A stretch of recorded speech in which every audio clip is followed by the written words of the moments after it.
for how much Tidewater is doing to support veterans and other military-connected students. Actually, I just met one of the veterans that was in the lab there. And to my colleagues and my fellow educators, how many are professors here? How many people teach here?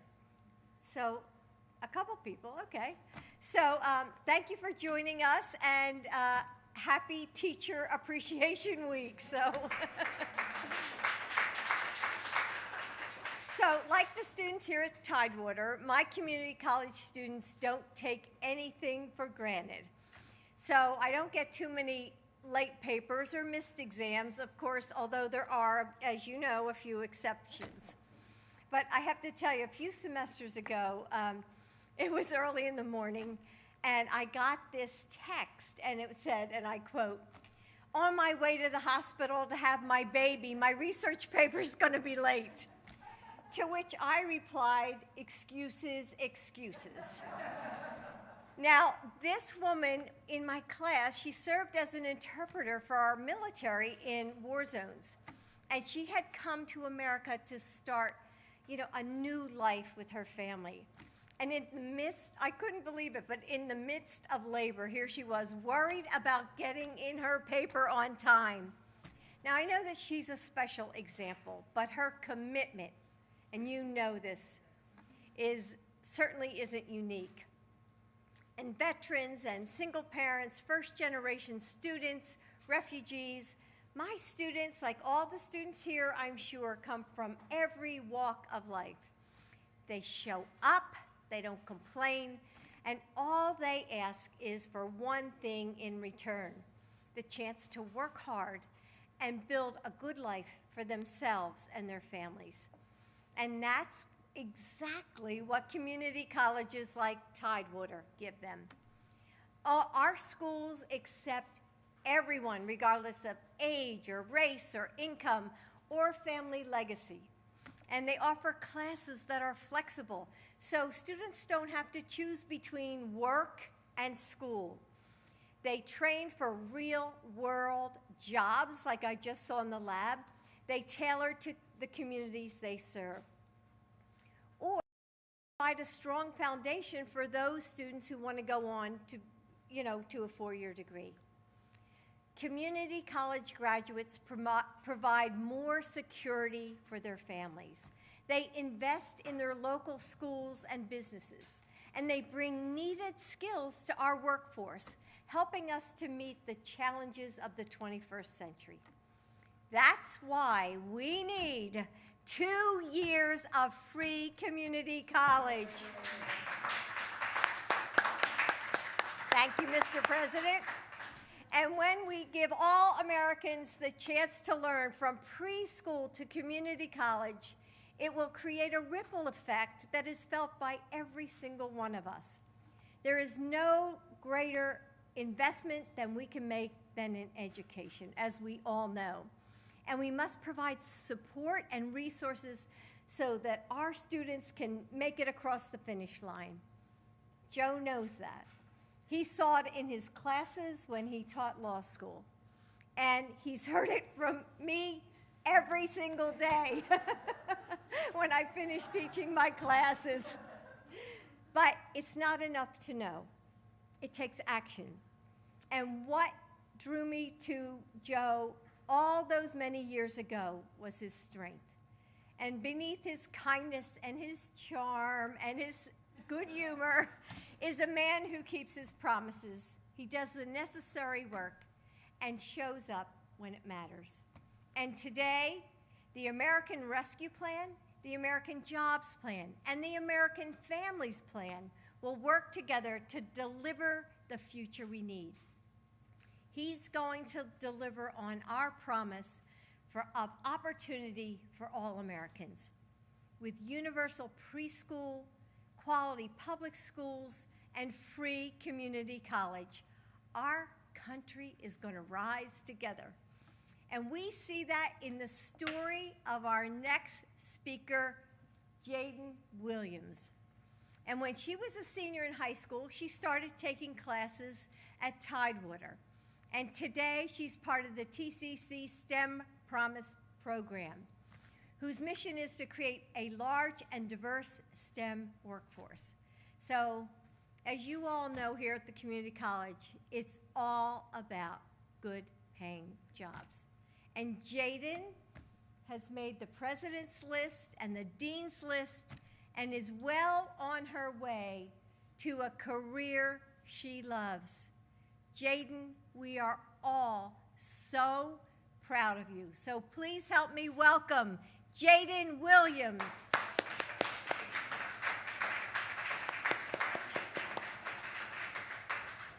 Congratulations. Hello, everyone.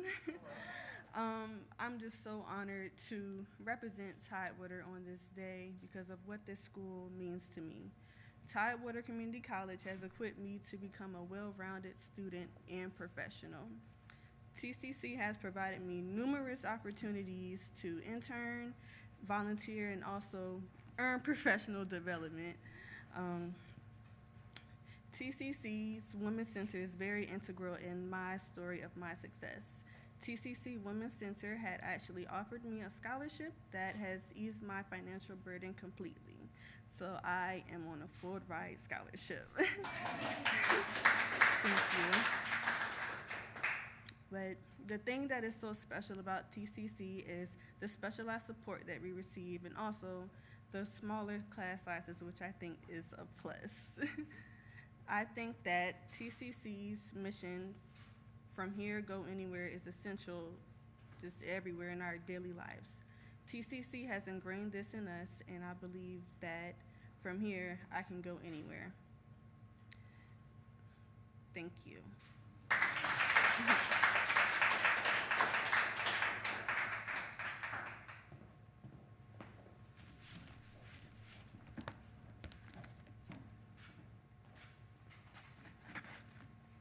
My name is Joe Biden. I'm Jill's husband. And just like the lovely lady in blue over here is a professor at community college, my wife also works for your husband. And thank you for the warm welcome day at the airport. Appreciate it very, very much. And Tim Kaine, one of the great senators and a great, great friend, and a guy I've relied on most of my career when I was in the Senate. We worked together, and as vice president, and now is Bobby Scott. Bobby, thank you for everything you do. And Congressman Laura, we got to meet when you were in uniform, I think, if I'm not mistaken. And you're doing a great job, and thank you for being here. And to all the faculty and the management and the folks here at the community college. You know, one of the things that I really found interesting, Jaden, is that the major you took, cybersecurity. We spent a lot of time, as my colleagues in the Congress and the Senate can tell you, worrying and dealing with cybersecurity. And it's really important that we get this under control. We have the best trained people in the world, and you're going to be among them. I'm here today at Tidewater Community College to talk about America's Family Plan, and that I announced last week. A once-in-a-generation investment in our families, in our children, that addresses what people care most about and most need. The investment we need to win the competition with other nations in the future, because we're in a race. We're in a race. It all starts with access to good education, as you all know.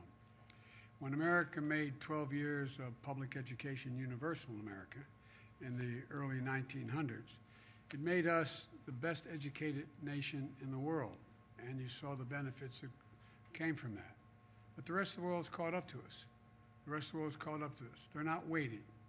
And 12 years is no longer enough to compete with the world in the 21st century and lead the 21st century. That's why my American Families Plan guarantees 4 additional years of public education for every person in America, starting as early as we can. We were at an elementary school earlier today, And what we're talking about here is means universal high-quality preschool for 3 and 4-year-olds, not daycare, preschool. And the research has shown here at the great universities in this state and others that children of that age who go to school, they are far more likely to graduate from high school and continue their education beyond that, rather than start off behind the 8 ball if they come from families that don't have educations, college educations. You know, a lot of kids start kindergarten hearing 1 million fewer words haven't spoken than other families. And it's an unfair disadvantage. But every child is capable. Every child is capable of learning. So we just visited, by the way, a 5th grade classroom in Yorktown earlier today, where the students are back together with their classmates and teachers in school. And we saw what being in school means for those kids. Safely reopening the majority of the K through 8 schools was one of my top priorities in my first 100 days, because there's so much that happens when they don't have the certitude and the companionship and the familiarity of being with their friends. There's an awful lot of need in this pandemic for mental health facilities and counseling. We met that goal by working with Governor here to get educators and school staff vaccinated and to get them the resources they needed to open up safely. And I often said that children are the kite strings that keep our national ambitions aloft. We say all those kids, well, they're all our children. They're all our children. And they are the kite strings that literally lift our national ambitions aloft. So we've got to invest in them, invest in our children, to invest in the future. We can't stop there. We're going to add 2 years of community college on top of that. You just heard Jill talk about community colleges and how it can change lives. Well, students here at the community college across the country know why. For some, it's 2 years of community college to earn enough credits to transfer to a 4-year university, which is available almost every single state, to become a teacher, an entrepreneur, or anything else. For some, it's getting an extra training through a certificate program to get a good paying job in a business in town. We just met with students at the HVAC workshop, ambitious, talented students who are taking the next step in their lives. And with the skills they're learning here, and some of the students will go on to be plumbers, members of Pipe Fitters Local 110, electricians. Look, it means higher union wages with guaranteed health care and pensions. And, you know, it's kind of amazing. One of the things, I don't know whether you know, the First Lady of this state understands, she does, I'm positive, that an awful lot of folks who even get an opportunity to go to community college still can't get there because of food, transportation, those other costs. And so we're going to increase Pell Grants so they're qualified. Every student, it will make a gigantic difference. It'll make a gigantic difference. By the way, I have to admit, if I didn't have these positions, I'd be sleeping in a Lincoln bedroom rather than the president's bedroom. But it really, you know, it really is how to start to transform the life and family and community and our economy by investing in people. Every child has a capacity to learn. And if I've heard it once, I've heard from Jill 1,000 times. Joe, any country that out-educates us will out-compete us. And it's a fact. And she'll be deeply involved in leading this effort as well. The second thing, the American Families Plan is going to provide access to quality, affordable child care, keeping parents, helping parents go back to work, providing a lifeline of benefits for children as they do better in school throughout their lives. You know, it guarantees low and middle income families pay no more than 7% of their income for high quality care for children up to the age of 5. And that makes a gigantic difference. There's millions of women out of work today, not because they're not qualified for the jobs they have, but they can't take care of their children and do their job.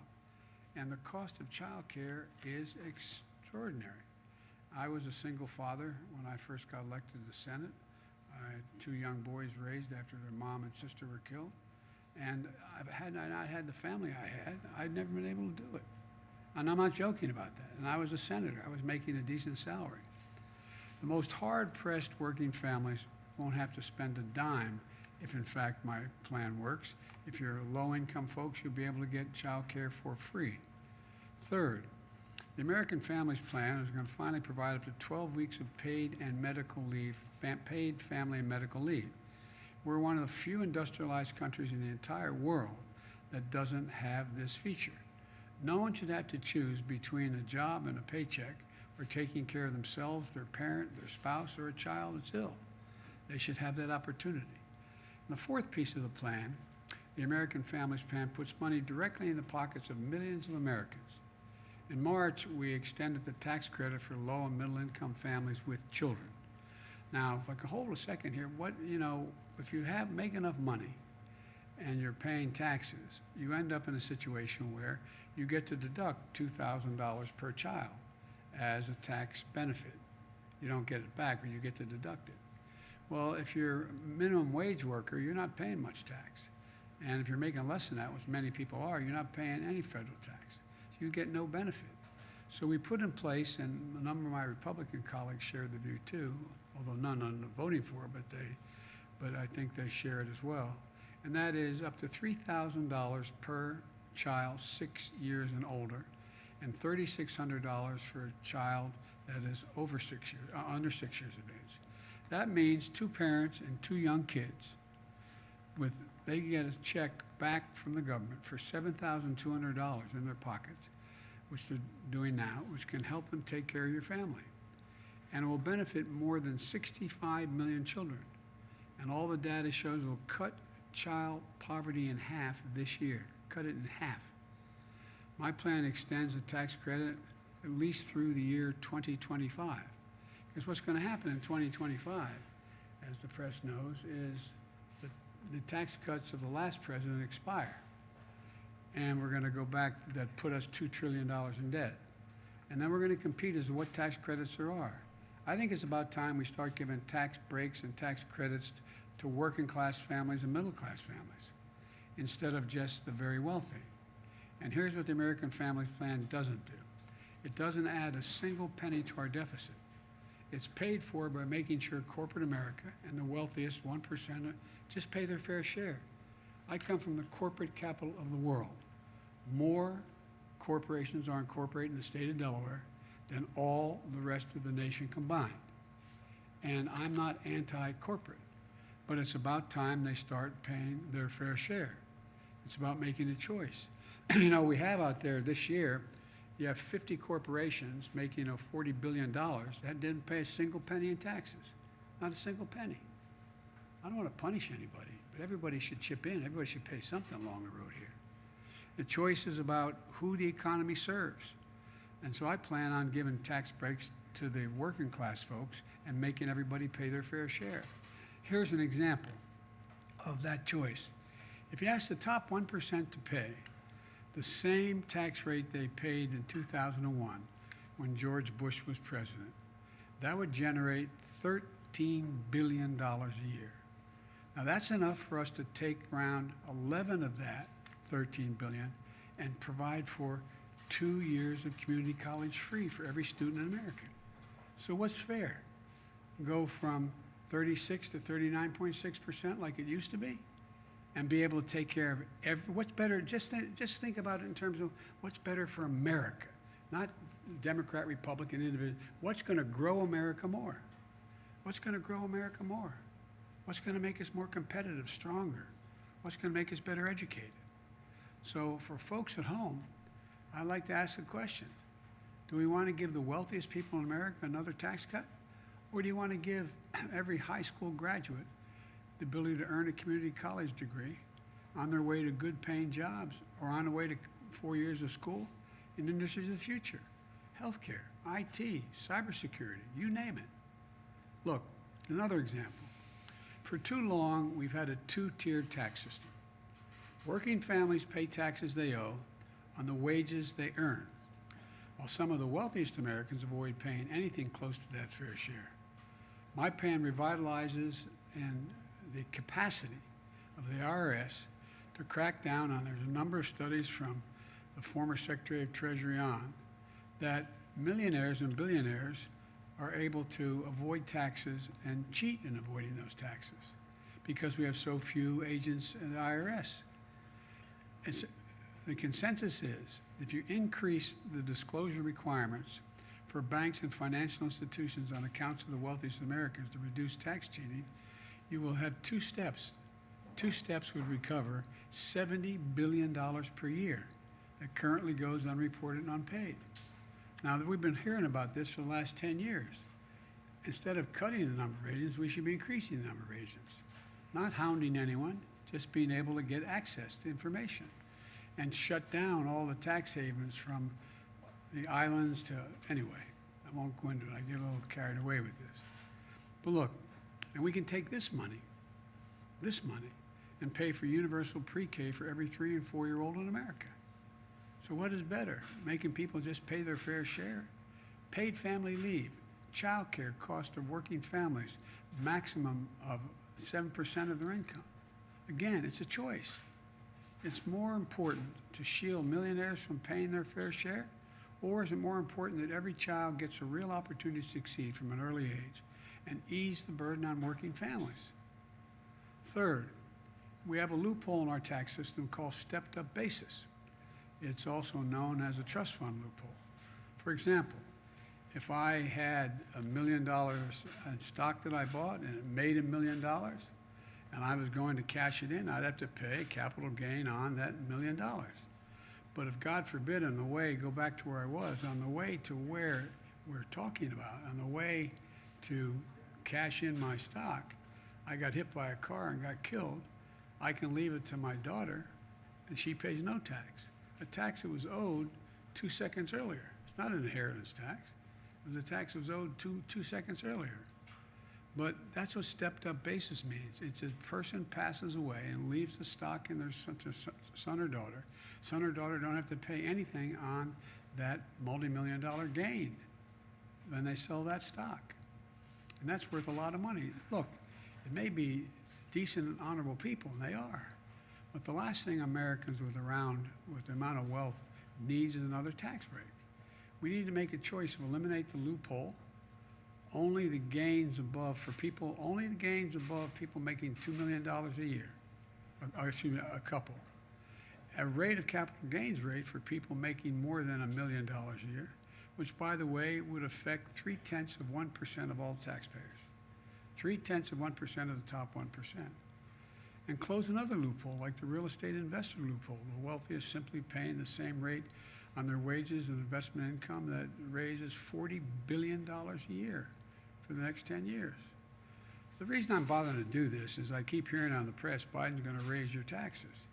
Anybody making less than $400,000 a year will not pay a single penny in taxes. And we will not increase the deficit either, unlike the last gigantic tax cut, which increased the deficit by $2 trillion. It's about balancing the system and growing the economy. It would mean wealthy investors no longer pay lower marginal tax rates than their secretary pays, their secretary in their office. Do you want to know what that would do?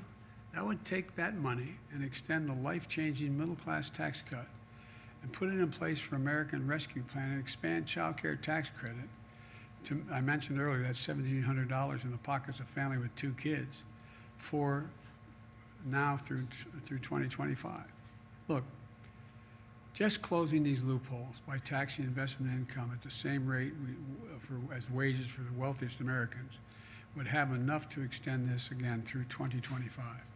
So I ask again, is it more important to keep these tax loopholes for millionaires? They're good people, they're not bad folks. Or would we rather put $7,200 in the pockets of working moms and dads every year if they have 2 children? Folks, trickle-down economics has never worked. For too long, we've had an economy that gives every break in the world to the folks who need it the least.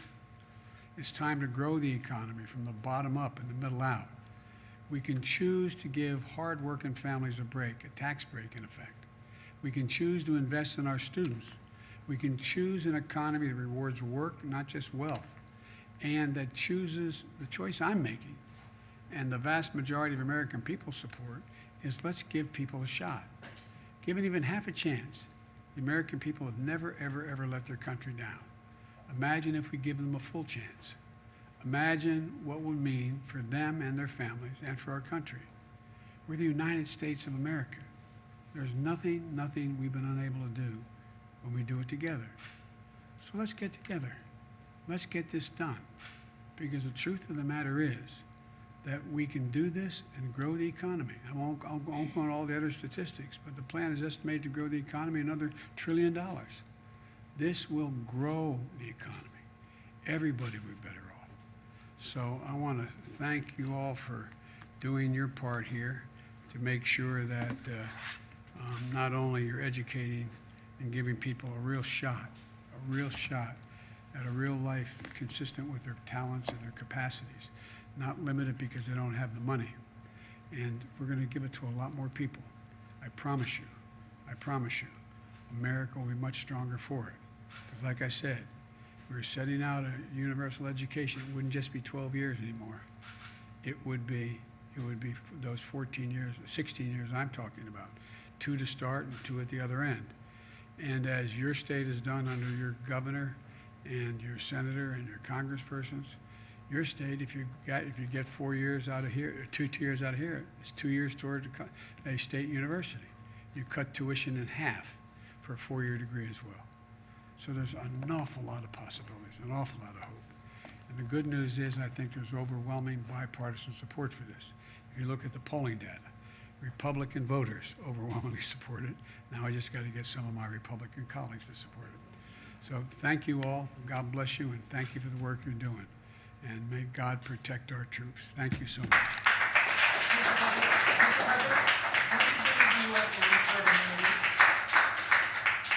When do you believe the U.S. will reach herd immunity? I think by the end of the summer, we'll be in a very different position than we are now. As you know, I've worked very hard to make sure we have over 600 million doses of vaccine. We're going to continue to make sure that's available. We're going to increase that number across the board as well, so we can also be helping other nations once we take care of all Americans. And what's happening now is all the talk about how people were not going to get shots, they were not going to be involved. Look at what that was. We were told that was most likely to be among people over 65 years of age. But now, people over 65 years of age, over 80%, have now been vaccinated, and 66% fully vaccinated. And there's virtually no difference between white, black, Hispanic, Asian American. And so, because what we've done, under some criticism, is we have expanded access to vaccinations to familiar places, 40,000 drugstores now. Also, all of the community health centers that are available all across the nation, mobile units going out, and it's getting better and better and better. And so that's why we're leading the world. When I got elected, I said in the first 100 days, we'd get 100 million people vaccinated. I was wrong. We got 230 million vaccinated. I think you'll see, and there's a debate, you know, and I'll end with this. There's a debate into what constitutes herd immunity.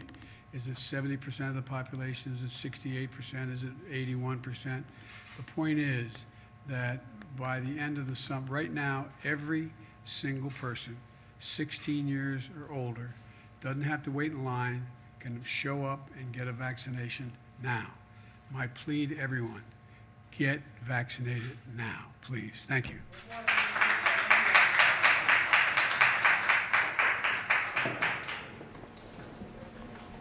We're going to hold right here just for a minute. Local press, we're going to have you stay, and school.